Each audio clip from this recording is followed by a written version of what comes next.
Welcome to Board Game Binge, the place where we bring you bite-sized, bingeable board game content from across the industry. I'm your host, James Staley, and in this episode, we're chatting with Mark Spector, owner of the Grand Gamers Guild and publisher of several successful titles, such as the Artemis Project, Endangered, and Gorinto, among others. Currently, their follow-up title, the Artemis Odyssey, is currently on Kickstarter. Mark, welcome to the Binge. How are you doing, sir? James, it is fantastic to be here. I am excited to have been invited on and get to talk to your audience today. Hey, no one is as excited as I am. No, it certainly is awesome to have you. You've been part of the Binge actually for quite some time. You've been an active member of our community on the our private Facebook group. We encourage anybody who wants to join our private Facebook group, just look for Board Game Binge. You can find it, and it's been awesome having you. So thank you so much for that. I wanted to start off by kind of helping people understand who you are as an individual. Maybe you can start off by just explaining to us, what is Grand Gamers Guild? What is that? Sure. So Grand Gamers Guild is, I like to say on the good days, I call myself a publisher. So I decided to embark on this adventure in the gaming space after many other adventures about 5 years ago.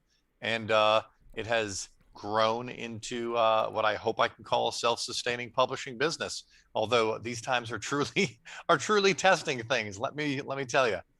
Now, your first game, I think, was 2016, September 2016-ish is when you launched your first game on Kickstarter. What were you doing before that? Like, what kind of led up to that?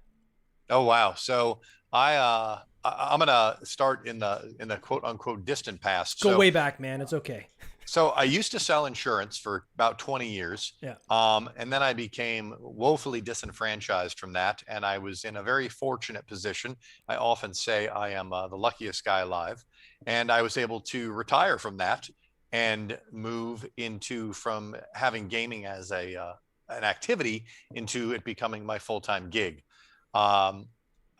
Prior to that, though, I had attended Origins as my first convention and had been a role play gamer at that point, but sort of had my mind blown learning about the board game space, which I didn't know existed in the way we know it today. And I attended Origins for a few years. Then I started volunteering for the convention. Then I started running events at the convention. Then I ran an event team, and me and 8 to 12 other people would put together 150, 200 events over the course of the show for other publishers. We would showcase their games. Then I came back 1 year and decided to co-found a convention in my own hometown. Is the Grand Con? Is that the one? Yep, absolutely. Nice. It's been on hold for the second year now. I'm not really a part of it any longer. Sure. But it hopefully will come back in 2022. We'll see. And then I transitioned out of that and decided to transition into publishing. So I've had my finger in many gaming pies, over the course of 15 years. How hard was it to start a gaming convention? That sounds like a monumental task. Well, when I was in college, I sort of incidentaled my way into becoming a hall president. And Okay. When I did that, they gave me a budget and they told me make things happen. And so it was kind of whatever I could conjure up and do within the budget, I was given authorization to do. So in a sense, I've been a project manager for a really long time. Okay, yeah. And running a convention is just one giant project that comprises many little projects. Yeah. So to me, it's just a matter of getting the systems in place. And after that, I don't want to say things run themselves because there's always problems. Yeah. Like pandemics and worldwide shipping crises and things like that.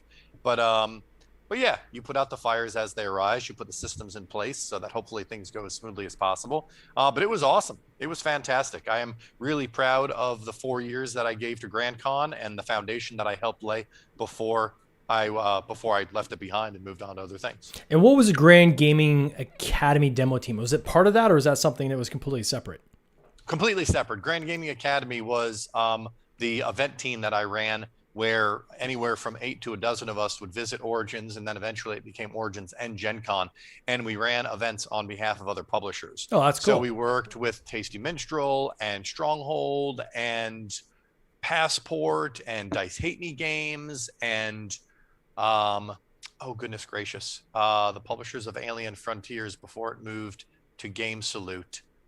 It's escaping me. Anyway, we had about 10 different publishers that we worked with over time, and we got all their new titles, and we would run them once a day in variable time slots over the course of the show. And it was amazing because, you can only spend so much time at a convention going up and down the aisles looking at the things. And I'm a bit light up and get it. And then I can be like, fly, birdie, go ahead and play without me. Yeah. It's super exciting. And so, I put together a group of like-minded people who enjoy the gaming space, and we made it happen on an epic scale. That's cool. So was it that gave you the kind of the bug to say, okay, I want to get into game design myself? Because you were, I think, co-designer on that first game too, were you not? Or were you just publishing? No. Jason Slingerland was the solo designer. So no, I was just publishing. So go ahead. I was going to say, so you're just publishing. So the whole, designing side hasn't really taken hold yet, or is just not? I put together 2 very bad designs, and I realized that I do not have the stick-to-itiveness to iterate and reiterate and reiterate. It is not in my nature, and that's just not where my skills lie. So I'm not gonna force myself into something that I don't like. There are much more talented people out there. I work with many of them, and I'm good at pushing the emails around and getting things to come to fruition by having good people around me. Well, there's nothing wrong with playing to your strengths. That's for sure, right? Exactly. So this current Kickstarter you have, which I mean, congratulations. It is just crushing it. Last I checked, you're at like 83,000. I'm going to put this in Canadian dollars because it's always larger, but right. $83,000 on a $38,000 goal. That's huge. 937 backers so far. You've got 5 days to go still. As we know, we've got that back end hockey stick. So I have no doubt, at least in Canadian dollars, you're probably going to cross 100,000. You just got to be really, really excited, really pumped about that. Oh, totally. I am. You see the Kickstarter campaign typically broken into thirds. If we see in the last 2 days what we saw in the first 2 days, we should fingers crossed break 100,000 American. That's sort of my unofficial hope.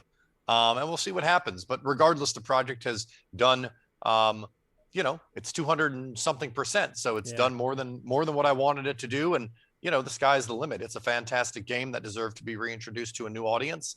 And where, we overhauled the look. The mechanics have been honed to serve a more modern gaming audience because the original game it was based on was definitely, showed its age, even though it was a fantastic design.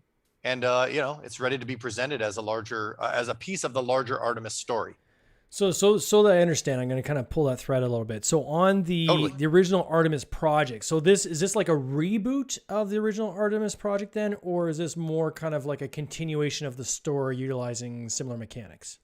So I could see where I sort of muddied the waters. That's there. Right. So there's an old game from 2009 called Ad Astra. The Artemis Odyssey is a reprint of Ad Astra, but it is a continuation of the Artemis story. So we repurposed an existing game to tell the second chapter in the larger Artemis story that we want to build. No, that's crazy. I'm going to share my screen for people who are watching either live or on the replay. But man, does this game look cool. First and foremost, I just want to give props to, I saw it was David Diaz, I think, that did from Mesa Labs did the video, which was awesome. I mean, congratulations on the video. That video was friggin' great. And I like the fact that because you're talking about planets and spaceships and all this kind of stuff, the way he created this video is all the pieces are kind of floating like they're in space, right? Your game components are actually in space, which I thought was a really clever approach. And of course the voiceover and everything was just amazing. So kudos to Mesa Labs. That was fantastic. We've had them on the podcast. David is tremendously talented.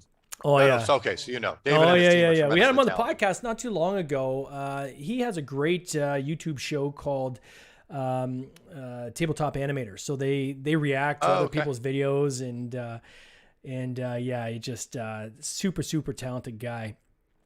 So then I was looking at your campaign. I noticed that there's a lot of plastic in this game. Is that why your base goal seemed a little bit higher than I'm normally used to seeing? So 38,000 base goal seemed a bit high, but then when I saw the amount of, let's call this plastic crack in the game, that kind of told me, okay, they got molds and all this other. Is that why the base level was as high as it was, or was there some other reason? Oh, well, it is the reason. Okay. But sort of there's a reason behind the reason, which is that is what I realistically needed to create a print run that of a realistic size. Because, you know, if I tried to create 500 units, this game would be a fortune, and I shouldn't be in the gaming business. Yeah. But in order to print a sustainable number of units for the Kickstarter backers and for a retail edition, that was the amount that we needed.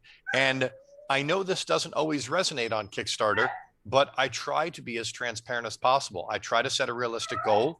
I try to, in this case, have a campaign where we have the ability to put everything in on the front end and not string people along with stretch goals. Mm-hmm.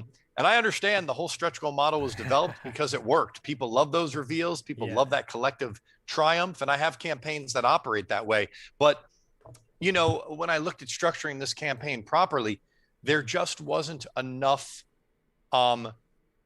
miscellaneous things. I mean, you can't upgrade one piece at a time, you know, and people aren't going to accept having miniature spaceships and not having the other three things be miniatures. Yeah. So, you know, I could have set the goal at 20,000 and then said there's one stretch goal, everything turns to miniatures, and that's 40,000. Mm-hmm. But that would have been, you know, that would have been silly. So we just put it all out there, and I had a fallback position. I had a plan. Should we not have funded, but we funded in about 6 hours.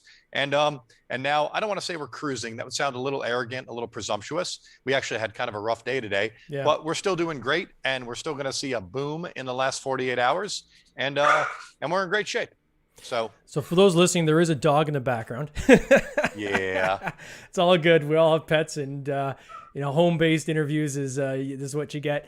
So exactly. You know, when I look at a campaign like this, everybody has that mid-campaign slump, right? So it's always this kind of reverse bell curve that you'll always see in the campaigns. And I mean, I've been through it, and pretty much everybody I know has been through it that's done a campaign. You're gonna have kind of a little dip at in the middle, kind of 2 weeks, and then everything kind of hockey sticks in the back end.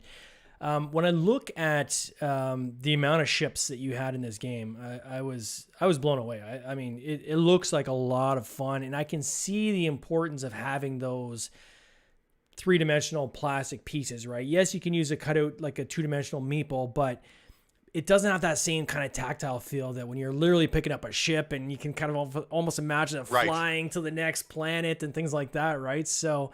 Well, I always say that when you're playing Artemis Project and you move the, we call it a snowcat. It's a snowcat start player marker. When you move it from one player to another, you need to make like a snowmobile sound. You got to go as you're bringing it across the terrain. So yeah, you need to pick up your ship. You need to blast it across space when you travel through the Artemis Odyssey. Absolutely. Yeah. I mean, I'm not a minis company, but I believe in having miniatures and visuals that help tell the story you want to tell.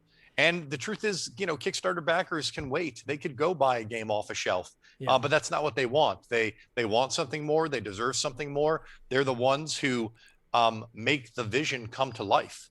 And if I don't serve those people, I don't have a company anymore. I think that minis play a different role for different games, right? And sometimes people can fall into the trap of creating minis for minis' sake. That they, you know, I think for a while there was this belief that if you want to hit the big numbers, you got to have the plastic crack, right? You got to have the minis in your game.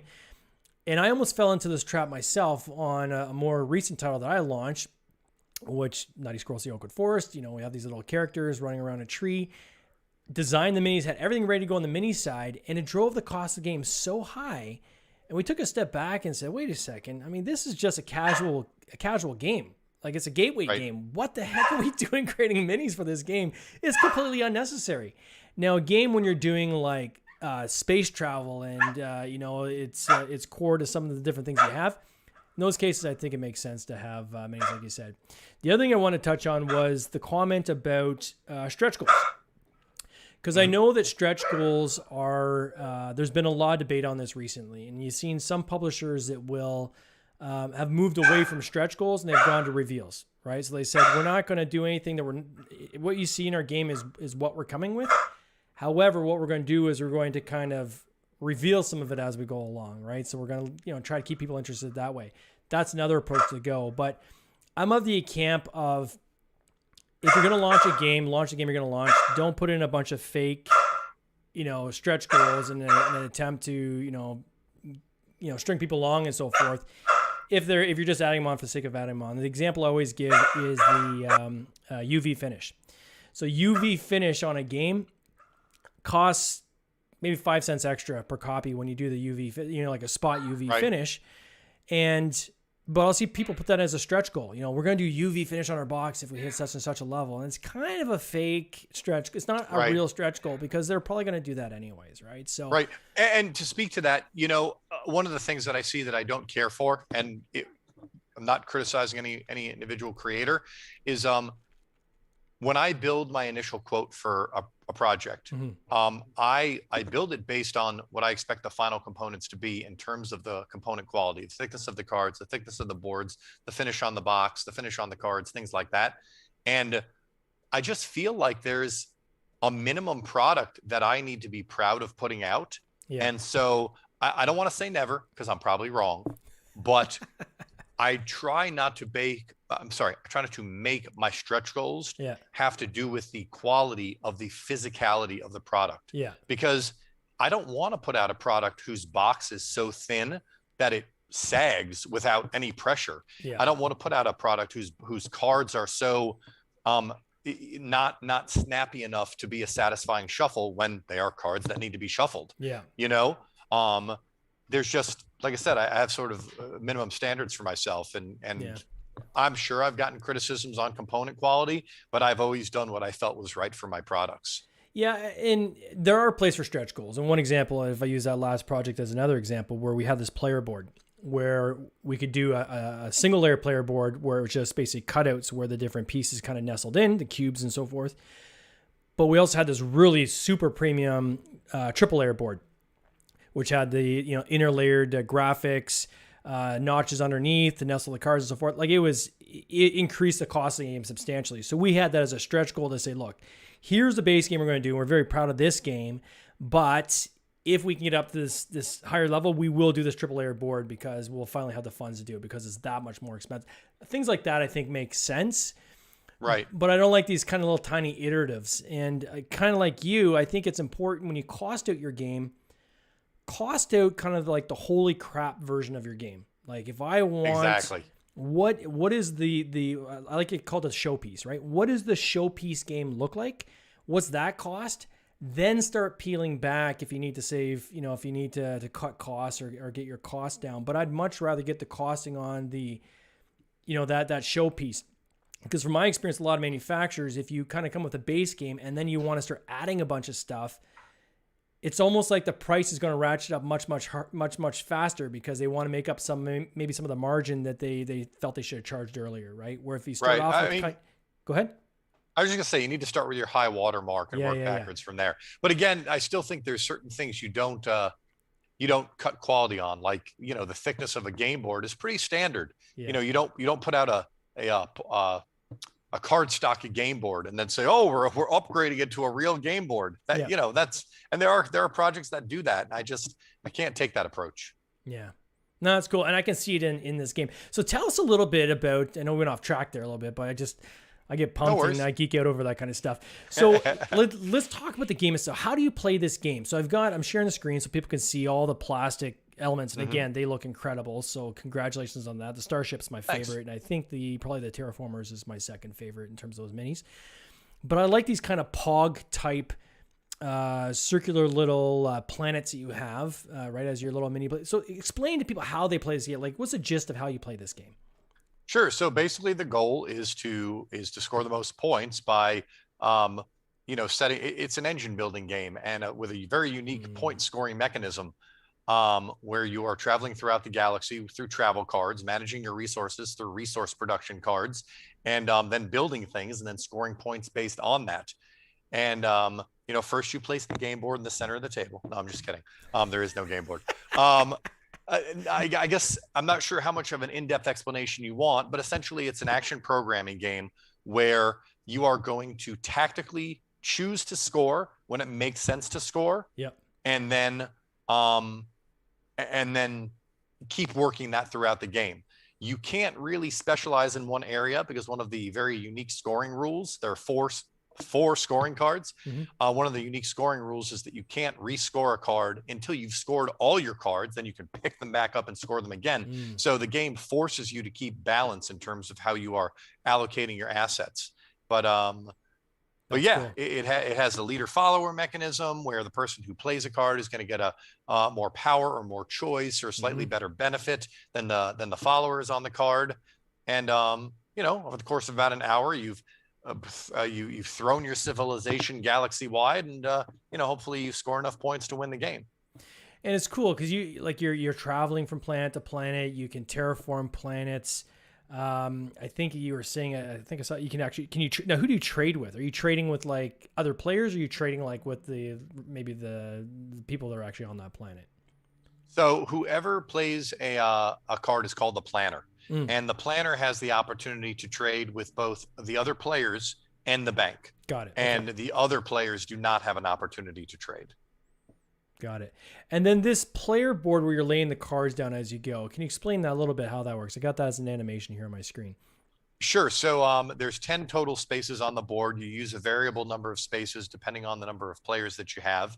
And essentially, all of the cards you have in hand will execute in some fashion. Some will Mm, produce resources, some will allow you to travel to a new system, some will score. You mentioned the trade, and I think there's one other thing that I'm missing, but neither here nor there at the moment. Um, and you lay your card, depending on the spaces that are in any given game, you lay your card down in any one of those spaces. They're numbered 1 through 10. They're going to resolve 1 through 10, but that doesn't mean that because I'm first, I have to lay my card in the number 1 slot. If it is more advantageous to me to have a few other cards execute and then my card go third or fourth, mhm. then that's where I put it. And then once every spot in a given game is taken, you reveal them all one through 10 or 1 through 8. Again, it depends on the player count. And all the things happen. Resources are produced, new planets are revealed, trades happen, point scoring opportunities are capitalized on. And, you really need to pay attention to what the other players need in order to be able to piggyback on their on what they're aiming for. In fact, one of the through lines between the Artemis project and the Artemis Odyssey, because they are mechanically completely different games, is that they are highly interactive. And I like to say that in both of those games, you are playing the players as much as you are playing the game. Got it. Now this game also comes with game trays as well. Yep, yep. It seemed like it was time to really elevate my presentation, and there is nothing more satisfying than being able to open a box and have all of your bits in one spot. You just Yeah. lift that one thing out and have something. I'm a function over form kind of guy. So the fact that it facilitates gameplay, it facilitates setup and cleanup was as important to me as the aesthetic that it brings to the finished product. And how does a solo mode work? How did you guys kind of develop that? The truth of the matter is, Serge and Bruno designed the solo mode. Mm, I've actually not played solo mode. I'm not a solo player. So I have a good friend in the area who is a solo guy, and he vets a lot of my solo designs. yeah. So when he gives it the stamp of approval, I give my thumbs up and say, okay, we're a go. Oh, that's cool. So does it have like an automa deck, or like what was the key way that the solo mode works? If my memory serves, there are basically goal cards, and you pull a goal card at the beginning of the game, and that's what you angle Mm, the game towards in order to consider yourself to have a victory or not. gotcha. It's pretty cool. If people want to follow this campaign along, of course I'm going to put a link in the show notes. So if somebody Thank wants you. to find it, just click on the link. It'll take you right there. Go to Kickstarter. You type in even if you type in Artemis, and then you'll find that the two different games will pop up, and you want to go to the Artemis Odyssey to find this. I know that Mark would definitely love your pledge if there's anybody that finds this interesting. I love space games myself. I love anything that's kind of Thanks. do with space exploration. I grew up watching Star Trek as a kid, so anytime I see something where you're building federations, I get kind of geek out over that, and I love it. So I think that's pretty cool. Some of the marketing behind this. So I noticed you had Gelop you're using. So they're like a social media amplification company, I guess. Yeah. hmm Yeah, so I've used Jellup on many campaigns. They do a bang up job. On Artemis Odyssey, we started out with some really strong results, and then they kind of tapered off. So we have actually put Gel Up on hold for the moment. I may bring them back towards the end of the campaign to capitalize on the last 48 72 hours. But yeah, I've seen great success with them on other projects, so using them again was kind of not really a question. I'm not really sure why things didn't pan out the way they have in the past. I mean, I have my suspicions. The fact that we don't have stretch goals, I think, is a 90% of the reason that we're just presenting a fully finished product. But yeah, you win some, you lose some. They're a great organization. I will use them on my next campaign. Yeah, I mean, it's pretty typical too, right? Like if you look at Backer Kit, Gel Up, any of these other ones, from my experience, you're typically pausing those campaigns mid-campaign. So usually you do a heavy, first 48, 72 hour push. Then you kind of teeter off as you get near the end of that first week. Getting the second, third week, often that just drops down either to zero or into maintenance, and then you ramp it back up for the last 72 hours. So pretty typical of what you would see. Certainly this campaign, I think for most people would be pretty excited to get the numbers that you've hit. So congrats on that. I think that's amazing. What's next for the guild? What do you got coming next? What's after this project?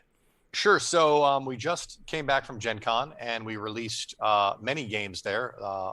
The Pumpkin Problem, the third game in our 18-card escape room game series. Nice. And a bunch of games based on some of our strategic partnerships, Mythalix and Roll Camera and the Belgian Beers Race. So those are all, we have Origins in a week, and so those will all be there.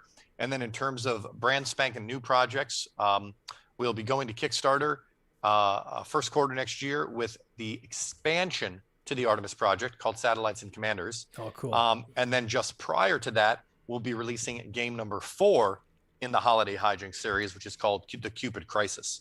So be on the lookout for that if you dig your escape room games. I think you'll be stunned at the amount of game that my designer puts in 18 cards. That's cool. So do you publish games outside of Kickstarter? Like, do you do some games straight to retail or? Yeah, absolutely. In fact, I know this is not a wise position these days, but when I first got involved, it was always my goal to, be like Stonemaier Games and eventually break away from Kickstarter. Yeah. Now, sadly for me, the truth of the matter is I'm still a project-to-project company. I still use Kickstarter for a project of any significance. But when I produce a game like my 18-card escape room games, and we're actually coming out with a mini expansion for Endangered, that's a single animal scenario for monarch butterflies, putting a project like that on Kickstarter just doesn't really seem to make sense. It's a low margin product. I have an audience that's in place. I love Kickstarter, but paying them the percentage that you pay them for their marketing platform that it is doesn't make sense when I have a really strong audience that will come straight to my website. So certainly if you can build that audience outside of that platform, it's always going to be more profitable, right? Yeah, I don't think people sometimes realize how expensive it is once you do the Kickstarter taking their chunk, once your pledge managers take their chunk, once your social media amplification companies take their chunk. Everybody takes their little pieces. There's not a lot left. And now with shipping, right? Some people, the shipping crisis, some people are now losing money, right? So I will tell you that Aldabas, my last project, I like to think I'm in a good position. Yeah. I don't pay myself a lot of money. And there are reasons for that I won't go into, but I take a modest salary so I can leave most of my money in the company and take care of things like this that arise. Oh yeah. But yeah, I mean, I'm having to get a little bit creative with Aldabas. And another thing, let's speak to where Artemis Odyssey stands is I had to charge more for shipping on Artemis Odyssey than I have ever charged before. Yeah. Subsidizing it the way I have in the past just wasn't possible. And that kind of breaks my heart because my Kickstarter backers are what's making this happen. Yeah. I want to give them as much as I can. And I hate shipping. Amazon has made us all hate shipping. Yeah. But, it is what it is. There's not a lot I can do about it. Yeah, there's this expectation that the shipping should be free, right? Right. And but I'm super grateful to the people who stick by me and who stick by Grand Gamers Guild and who believe in our games. It means the world. Oh, that's awesome. If people want to follow you, so they want to follow the Grand Gamers Guild, is there like a general like Facebook page or something they can go to follow the guild itself to kind of be exposed to all your projects, and how do they do that? Yeah, the absolute best thing to do is, because add this to the list of things that makes being a small publisher even more difficult, is the way social media doesn't really allow us to talk to our audience. I mean, there are like over 2,000 people that follow me on Kickstarter. I'm on Facebook, Yeah. and I'll be lucky if a post does really well and gets seen by 400 of them. Yeah. I mean, and they're constantly changing their algorithm. And, these are people who liked the page and said, I believe in this and I want to hear from it, and I can't reach them. So You still can. use You just have to Facebook. pay for it. Exactly. So I still use Facebook as my primary social media.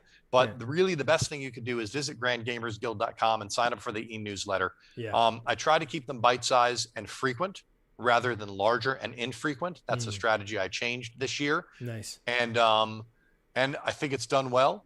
But if you're genuinely interested in what we have going on and you genuinely want to support, that is the place to go. Otherwise, you can, intermittently see what we post on Facebook, because that's what Facebook will do, and intermittently see what we post on Twitter, because that's what Twitter will do. Awesome.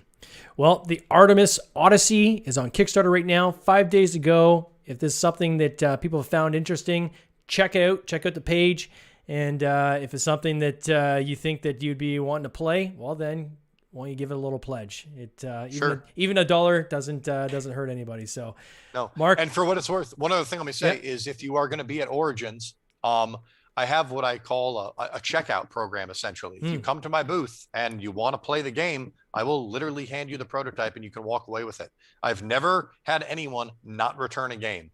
And they go, they play, and then most of them pledge. We had really good success with that at Gen Con. Oh, so awesome. Swing by booth 331 and borrow a game. Go play it and have fun. Okay, so booth 331 at Origins, Grand Gamers Guild. Mark, it's been a pleasure. Thank you so much for your time, and all the best with this project. Thanks, man. I mean, this was a ton of fun. You take care. Cheers. This has been an episode of the Board Game Binge podcast, hosted by James Staley, produced by James Staley and Mike Bruner, with original music by Nick Smith. If you would like to watch these interviews live, simply join the Facebook group Board Game Binge, and you'll get access to live interviews, giveaways, and interesting board game content from across the industry. I can't wait for you to join us. See you next time.